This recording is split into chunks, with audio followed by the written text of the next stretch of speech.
గ్రామ పంచాయతీ ఎన్నికల్లో కొందరు 2 గ్రామాలలో ఓటు హక్కు వినియోగించుకోవడంతో తనకు నష్టం జరిగిందని ఓ అభ్యర్థి కోర్టును ఆశ్రయించారు.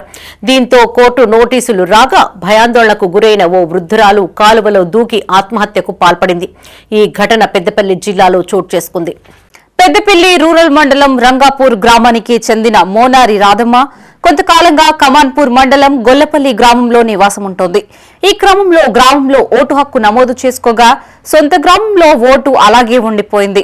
అయితే పెద్దపల్లి మండలం రంగాపూర్ గ్రామ పంచాయతీ ఎన్నికల్లో ఒక్క ఓటుతో పరాజయం పాలైన ఓ అభ్యర్థి ఎన్నికల నియమావళికి విరుద్ధంగా అధికారులు వ్యవహరించిన ప్రత్యర్థిని సహకరించారని ఇటీవల కోర్టును ఆశ్రయించాడు.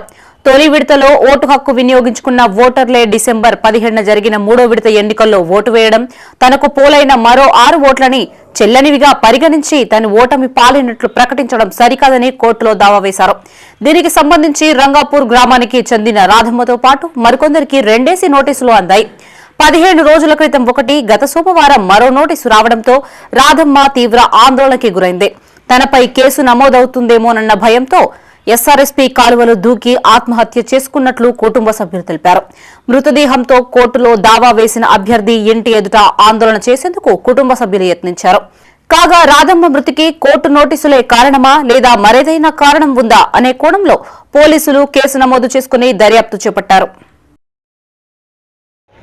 మొన్న జరిగిన రంగపూర్ ఎలక్షన్లలో గంట రమేష్ మరియు కలబోయిన నరేందర్ పోటీదారులలో ఒక్క ఓటు తేడాతో రమేష్ గెలవడంతో మా మేనత్త గారైన మొనారి రాధక్కను నువ్వు నాకు ఓటు వేయలేదని కలబోయిన మహేందరు మరియు వాళ్ళ తమ్ముడు విజేందరు పదే వేధిస్తూ మానసిక వేదనకు గురి చేస్తూ అలాగే కోర్టు నోటీసులు పంపడం మరియు నీ కుటుంబం అంతా చూస్తామని భయాందోళనకు గురి చేయడంతో ఆమె నిన్ను జైలు వేస్తామని అనడంతో తీవ్ర మనస్తాపానికి గురి చెంది కాలువలో పడి బలవన్మరణానికి పాల్పడడం జరిగింది.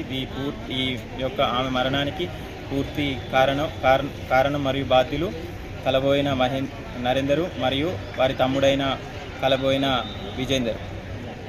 ఇద్దరు నిలుచున్నారు. ఇద్దరు వ్యక్తులు గంట రమేష్ నరేంద్ర అయితే నిలుచున్నారు. గంట రమేష్ అయితే ఏంటంటే ఒక్కోటి వల్ల గెలవడం జరిగింది. ఒక్కోటి గెలవడం జరిగిన వల్ల నరేంద్ర ఏం చేసిందంటే కోర్టు పిటిషన్ ఇచ్చిన వాళ్ళే లాయర్ నోటీస్ వచ్చింది. లాయర్ నోటీస్ ఎందుకు వచ్చింది? ఒక్కోటితో గెలిచిన వాళ్ళు దొంగ వేసిన అక్కడ వేసిన అన్న వాళ్ళే లాయర్ నోటీస్ వచ్చింది. లాయర్ నోటీస్ వచ్చిన వల్ల నానమ్మని నరేందర్ అనే తమ్ముడు విజేంద్ర అనే చెప్పిండు. ఏమని బెదిరించింది నానమ్మ బెదిరించిన వాళ్ళే నానమ్మ ఏం చెప్తారని తెలియక కాళ్ళ నుంచి చనిపోయింది. నిన్న సాయంత్రం 6 గంటల ప్రాంతంలో D83 కెనాల్లో ఒక అన్నోన్ డెడ్ బాడీ ఉందని మాకు సమాచారం రావడంతో మేము అక్కడికి వెళితే అక్కడ మునారి రాధమ్మ అనే మహిళ 60 సంవత్సరాల వయసు ఉంటుంది, మున్నూరు కాపు కమ్యూనిటీ గొల్లపల్లికి చెందిన ఆవిడ అని గుర్తించడం జరిగింది. గుర్తించడంతో వాళ్ళ కుటుంబ సభ్యులు రావడం జరిగింది. వెంటనే వారిని ప్రభుత్వ ఆసుపత్రికి తరలించాము. తర్వాత ఈరోజు వాళ్ళ కొడుకు మహేందర్ ఫిర్యాదు చేయడం జరిగింది. అటు ఫిర్యాదులో కొన్ని ఆరోపణలు చేశారు.